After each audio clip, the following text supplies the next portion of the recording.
سب سے بہترین صدقہ، سب سے افضل صدقہ کون سا ہے؟ تو سب سے افضل صدقہ جو مجبور ناراض رشتہ دار کو دیا جائے، جو رشتہ دار آپ کا شریک بن کے ہر جگہ پہ کھڑا ہوتا ہو، ہر خاندانی میٹنگ میں، ہر خاندانی ایونٹ میں آپ کے مخالف کھڑا ہوتا ہو، آپ کو نیچا دکھانے کی کوشش میں لگا رہتا ہو، اور کسی وجہ سے وہ کمزور پڑ جائے، مالی مشکلات میں مبتلا ہو جائے، اور آپ اس کی مدد کرنے کی پوزیشن میں ہوں، تو آپ کا نفس آپ کو کبھی بھی اس کی مدد کرنے پہ آمادہ نہیں کرے گا. آپ کا نفس روکے گا، آپ کہے گا کہ یہ تو ہمارا شریک ہے، تو سانپ کو دودھ پلائیں، اب تو اس کا سر پاؤں تلے آیا ہے، اس کو تو کچل دے، یہ تو میرا دشمن ہے، اس کو طاقت دوں. نفس کبھی بھی نہیں چاہے گا کہ اپنے شریک دشمن کی مدد کی جائے، لیکن سب سے افضل صدقہ وہی ہے جو ناراض رشتہ دار کو دیا جائے، اس لیے کہ اس میں نفس شامل نہیں ہوگا، اور جس عمل میں آپ کا نفس شامل نہیں ہوتا اس عمل سے تمہارا رب راضی ہوتا ہے. تو رشتہ داروں کے ساتھ سلوک اچھا کرنا، رشتہ داروں کے ساتھ رویہ خوبصورت کرنا، یہ تمہاری زندگی کا اسلوب. مجھے بتائیے اہل مکہ نے، حضور کے رشتہ داروں نے حضور کے ساتھ کیا سلوک نہیں کیا تھا؟ اوجریاں ڈالیں، کانٹے پھینکے، راہوں میں گڑھے کھودے، اذیتوں کے پہاڑ کھڑے کیے، اور کیا کیا مصیبتیں نہیں تھی. حضور شہر مکہ سے چلے گئے مدینہ المنورہ. اب جب فتح مکہ ہوا تو حضور جب تشریف لائے تو ناقہ پہ سوار ہیں، تو اب یہ تھر تھر کانپ رہے ہیں سارے رشتہ دار حضور کے، برادری کے لوگ.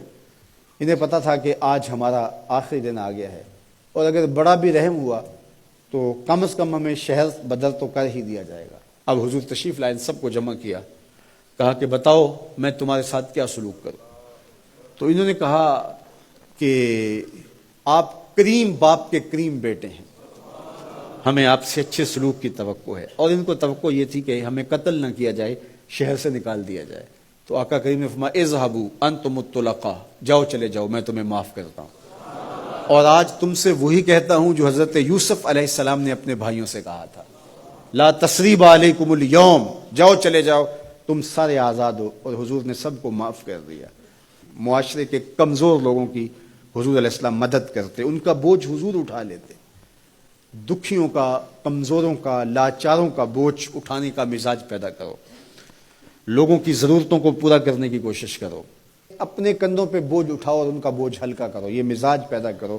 یہ تمہارے نبی علیہ السلام کی سنت ہے.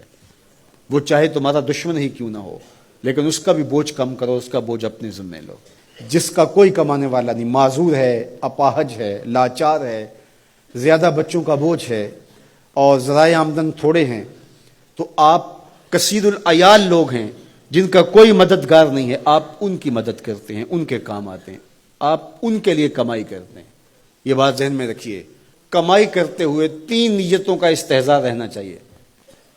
3 نیتیں آپ کے ساتھ جڑی رہنی چاہیے، تو آپ کا کاروبار، آپ کا رزق کمانا بابرکت ہوگا. اگر چوتھی چیز جڑ گئی تو آپ کے کاروبار میں، آپ کے رزق میں پیچیدگیاں آنا شروع ہو جائیں گے. سب سے پہلی نیت آپ کے ساتھ یہ جڑی ہو، عموماً ہم سب کے ساتھ یہ نیت جڑی ہوتی ہے، اور وہ یہ کہ ہم اپنی ضروریات کو خود پورا کریں اور سوال کی ذلت سے بچیں.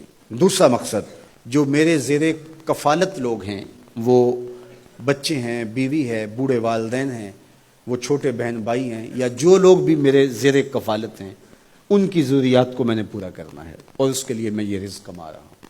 تیسرا مقصد ہمارے ساتھ جڑا ہونا چاہیے، اور جب بھی ہم کمائی کر رہے ہیں تو ہمارے ذہن میں یہ بات ہو کہ معاشرے کے وہ لوگ، وہ میری گلی میں ہیں، میرے رشتہ داروں میں ہیں، میرے محلے میں ہیں، یا کہیں اور ہیں، جن کا کوئی کمانے والا نہیں ہے اور مجبور ہیں، میں ان کی مدد کروں گا. اللہ مجھے اس کاروبار سے، اس وسیلہ رزق سے اتنا عطا کر دے کہ میں اپنے بچوں کی کفالت بھی کروں گا، اپنی ضرورت بھی پوری کروں گا، اپنے والدین کی خدمت بھی کروں گا، اور معاشرے کے ان کمزور لوگوں کی مدد بھی کروں گا.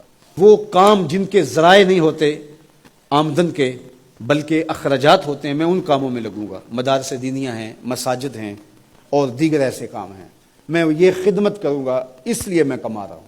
تو یہ رزق بابرکت ہوگا، اور آپ بیٹھے اپنے دفتر کی کرسی پہ ہوں گے، تمہارا رب تمہارے نامہ اعمال میں ثواب لکھا رہا ہوگا، فرشتے نیکیاں لکھ رہے ہوں گے. تو یہ سراسر دین ہے، یہ سراسر اچھائی ہے، نیکی ہے، عبادت ہے.